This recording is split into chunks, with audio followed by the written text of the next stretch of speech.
जय हिंद दोस्तों, कैसे हैं आप सब।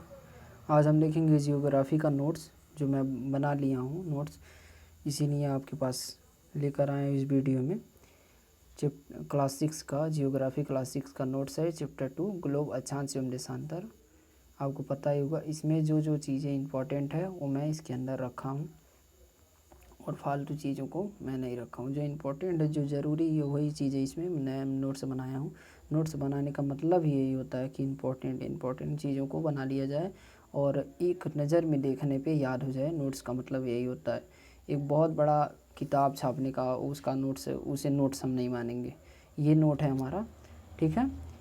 तो ये सबसे पहले दिया गया ग्लोब, ध्रुव, अक्ष, विषुवत रेखा, अक्षांश रेखा, पृथ्वी के ताप, देशांतर रेखाएं, यही चीज़ें हैं इन चैप्टर में, बाकी कुछ नहीं है।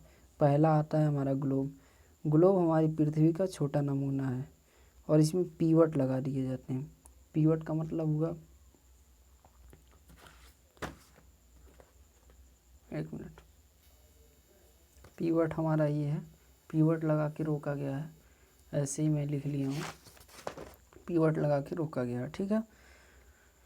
अब ताकि वो अच्छे से घूम सके, घूमने के लिए पीवट लगाया जाता है। ग्लोब का क्या काम है? धरती के बारे में अध्ययन करना। ग्लोब के देश, सागर एवं महासागर को अच्छे से दिखाया जाता है ग्लोब के अंदर। अब आगे आता है विषुवत रेखा, इक्वेटर। पृथ्वी के बीचों बीच की काल्पनिक रेखा गुजरती है जिसे विषुवत रेखा कहते हैं, उसके विषुवत रेखा कहते हैं। यह रेखा पृथ्वी को दो बराबर भागों में काटती है। ये है हमारा विषुवत रेखा।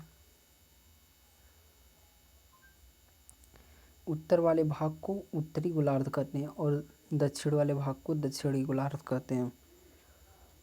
फिर आता है हमारा अक्षांश। अक्षांश विषुवत को मिलाकर, इक्वेटर यानी कि विषुवत को मिलाकर लाइन, जिसे अक्षांश रेखाएं कहते हैं। अक्षांशों को डिग्री अंश में मापा जाता है। अक्षांश रेखा समानांतर रेखाओं को कहा जाता है।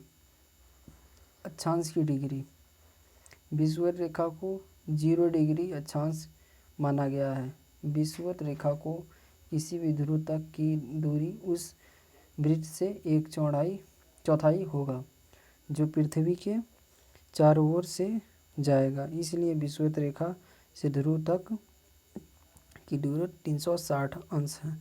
एक चौथाई 90 अंश होगा।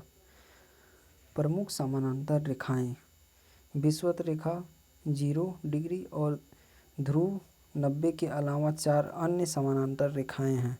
जैसे कर्क रेखा है 23.5 डिग्री पे, मकर रेखा है 23.5 डिग्री पे, उत्तरी ध्रुव है 66.5 डिग्री पे, दक्षिणी ध्रुव है 66.5 डिग्री पे।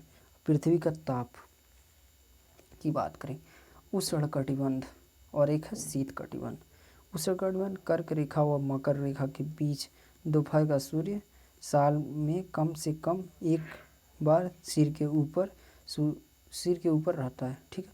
ये सूर्य से अधिक ऊष्मा देता है, उष्णकटिबंध। नेक्स्ट आते हैं शीतोष्ण कटिबंध।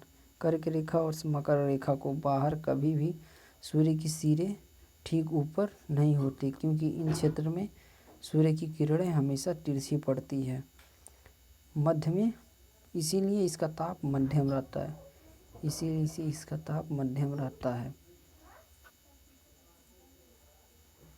शीत कटिबंध, ध्रुव पृथ्वी तथा ध्रुव के बीच वाले क्षेत्र पर सूर्य की किरण अत्यधिक तिरछी पड़ती है, इससे तापमान कम होता है, ठीक है। देशांतर रेखाएं, ये हमारा, यहाँ पे मैं छोटा सा बना दे रहा हूँ, ठीक है। ये है अक्ष और ये है देशांतर, ठीक है। ये है हमारा अक्ष और ये है देशांतर। यहाँ पे देशांतर के बारे में दिया गया है। एक ध्रुव से दूसरी ध्रुव तक जाने वाली काल्पनिक रेखा को देशांतर कहते हैं। देशांतरी यामोत्तर हर देशांतर की लंबाई समान होती है। बस इसमें केवल इतना ही है और इसमें इसके अलावा कुछ भी नहीं है इस चैप्टर में। बाकी सब चीज़ मैं दे रही हूँ। इसमें ज़्यादा इम्पोर्टेंट यही है जो इम्पोर्टेंट है, बाकी कुछ नहीं है। और इन्हीं सब के बारे में यहाँ पे मैं सारी चीज़ें लिखा हूँ। केवल विषुवत रेखा जो इसी सब के बारे में दिया गया है और इनके बारे में आप अच्छी से जानकारी ले सकते हैं। और बाकी कुछ नहीं। ग्लोब तो आप ग्लोब का सबसे साधारण परिभाषा, ग्लोब पृथ्वी का एक छोटा नमूना है, बाकी कुछ नहीं है। यहाँ पे अक्षांश, देशांतर रेखाएं सब कुछ दिया गया है। पढ़ते रहिए। जय हिंद।